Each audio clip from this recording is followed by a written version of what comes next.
வினேஷ் போகத் மல்யுத்த வீராங்கனை இவங்களுடைய ஒலிம்பிக் இறுதி சுற்று வாய்ப்பு வந்து நிராகரிக்கப்பட்டிருக்கு. இதுதான் இப்போ நாடு முழுவதும் ரொம்ப சென்சேஷனலான ரொம்ப கான்ட்ரோவர்சியல் டாக்காக போய்கிட்டு இருக்கு. எதனால் இவங்க இறுதி சுற்று வாய்ப்பு வந்து நிராகரிக்கப்பட்டது, அது கரெக்டு தானா இல்லை இதுக்கு பின்னாடி ஏதோ அரசியல் இருக்கா, இதை நம்ம இந்த வீடியோக்குள்ளே பார்க்க போகிறோம். நான் உங்கள் தேவ் டேனியல், வாங்க வீடியோக்குள்ளே போகலாம். வினேஷ் போகத் வந்து எப்படியாப்பட்ட ஒரு வீராங்கனைன்னு பார்த்தீங்கன்னா, சுமார் ஒரு வருஷத்துக்கு முன்னாடி மல்யுத்த வீராங்கனைகள் எல்லாருமே சேர்ந்து ஒரு போராட்டம் நடத்தினாங்க. அதில் அவங்க என்ன குற்றச்சாட்டை வைக்கிறாங்கன்னா, Indian Olympic Association chairman Brij Bhushan இவர் வந்து அவங்களுக்கு செக்ஷுவலாக ஹராஸ்மெண்ட் கொடுத்தாரு அப்படின்னு ஒரு குற்றச்சாட்டை வைக்கிறாங்க.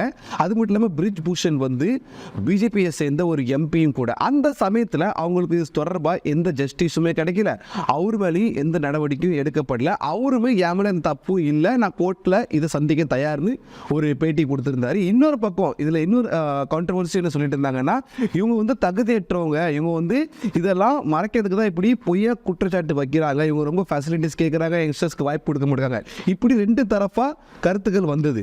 இது எல்லாத்தையும் மீறி டிஸ்பைட் ஆஃப் திஸ் தன்னை தானே ப்ரூவ் பண்ணி தன்னை தானே செதுக்கி நடப்பு ஒலிம்பிக்கில் அவங்க அரையிறுதி சுற்று வரைக்கும் வந்து ஜப்பானிய வீராங்கனையை தோக்கடிச்சாங்க. அதுவும் அந்த வீராங்கனை சாதாரண பிளேயர் இல்லைங்க, அவங்க இது வரைக்கும் கலந்துக்கிட்ட 82 போட்டியில் ஒரு தடவை கூட யார்கிட்டையுமே தோக்கலைங்க.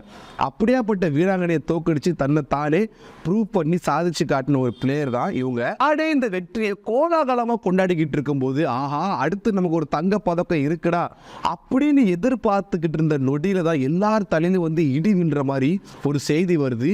வினேஷ் போகத் அவங்க டிஸ்குவாலிஃபை ஆயிட்டாங்க இறுதி சுற்றுக்கு அப்படின்னு. ஏன்னா பொதுவாகவே இந்த இறுதி சுற்றுக்கு வந்து 50 கிலோ போட்டியில் வந்து மேக்சிமம் பார்த்தீங்கன்னா 52 kg வரைக்கும் அவங்க வெயிட் கொண்டவங்களா இருக்கலாம். ஆனால் இவங்க 52 கிலோ 100 கிராம் எடை கூடின காரணத்தால் இவங்க வந்து ரிஜெக்ட் ஆகிருக்காங்க.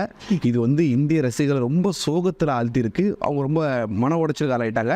இப்போ இது சம்பந்தமாக ஒவ்வொருத்தர் அரசியல் ரீதியாக அவங்க தனிப்பட்ட ரீதியாக பல கருத்துக்களை தெரிவிச்சுக்கிட்டு வராங்க. இதனால் ஒலிம்பிக் கமிட்டி என்ன சொல்லிடுறாங்கன்னா, அவங்களுக்கு சில்வர் மெடல் கூட கிடைக்க வாய்ப்பே இல்லை அப்படின்னு சொல்லிடுறாங்க. அதுக்கு அவங்க காரணம் என்ன சொல்கிறாங்கன்னா, மல்யுத்த பிரிவில் வந்து ஒன்று ப்ரௌன் மெடல் இல்லைனா கோல்டு மெடல், இது ரெண்டு மட்டும் தான் இருக்குது, சில்வர் மெடல் கொடுக்க வாய்ப்பே இல்லைன்னு சொல்லிடுறாங்க.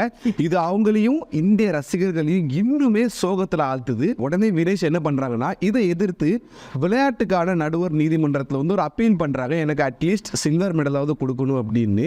அவங்களுமே இதை விசாரணை பண்ணி ஒலிம்பிக் கமிட்டிக்கு வந்து ஒரு பரிந்துரை, அதாவது சஜஸ்ட் பண்றாங்க, என்னன்னா இதை நீங்க கன்சிடர் பண்ணி அட்லீஸ்ட் அவங்களுக்கு சில்வர் மெடல் கொடுக்கலாம் அப்படின்னு. இதுக்கப்புறம் it's up to Olympic committee அவங்களுக்கு அவங்க மெடல் கொடுக்க போறாங்களா இல்லையா. ஆனால் இந்த இடப்பட்ட தருவாயில் அவங்க என்ன பண்ணிட்டாங்கன்னா, அவங்க வந்து அவங்களோட ரிட்டையர்மெண்ட்டை அறிவிச்சிட்டாங்க ரொம்ப சோகமாக. இது இந்திய ரசிகர் ரொம்ப சோகத்தில் ஆழ்த்திருக்கு.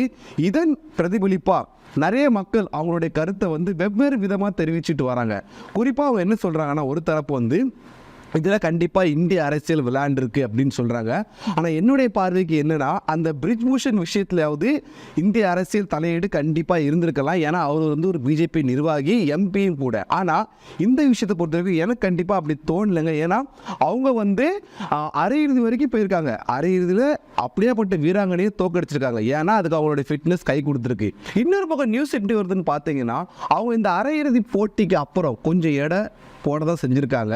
ஓவர் நைட்டில் அவங்க இந்த எடையை குறைக்க ரொம்ப ட்ரை பண்ணிருக்காங்க. ஆனால் அவங்களால 1 கிலோ 900 கிராம் தான் குறைக்க முடிஞ்சுது. அந்த 100 கிராம் குறைக்க முடியாமல் போன காரணத்தால் தான் அவங்க டிஸ்குவாலிஃபை ஆயிருக்காங்க. இருந்தாலும் இந்திய ரசிகர்கள், நம்ம மக்கள் அவங்க மேலே வச்ச அதீத அன்பால் நம்பிக்கைனாலையும் இது சட்டுன்னு அவங்களால ஏற்றுக்க முடியாத காரணத்தால் இந்த மாதிரி கருத்துக்கள் வரலாம். ஏன்னா அதை இதுக்கு முன்னாடி அந்த சம்பவம் இப்படி இருந்திருக்கு, அந்த பிரிஜ் பூஷன் சம்பவம். பட் ஆக்சுவலாக என்ன நடந்திருக்குன்றதை நம்ம தெளிவாக விசாரித்து பார்த்து தான் புரிஞ்சுக்கணும். ஸோ இதை பற்றி உங்களுடைய கருத்து என்னன்றதை கமெண்ட் பாக்ஸில் மென்ஷன் பண்ணுறங்க. சேனலை சப்ஸ்கிரைப் பண்ணுறங்க, ஃபாலோ பண்ணிடுங்க.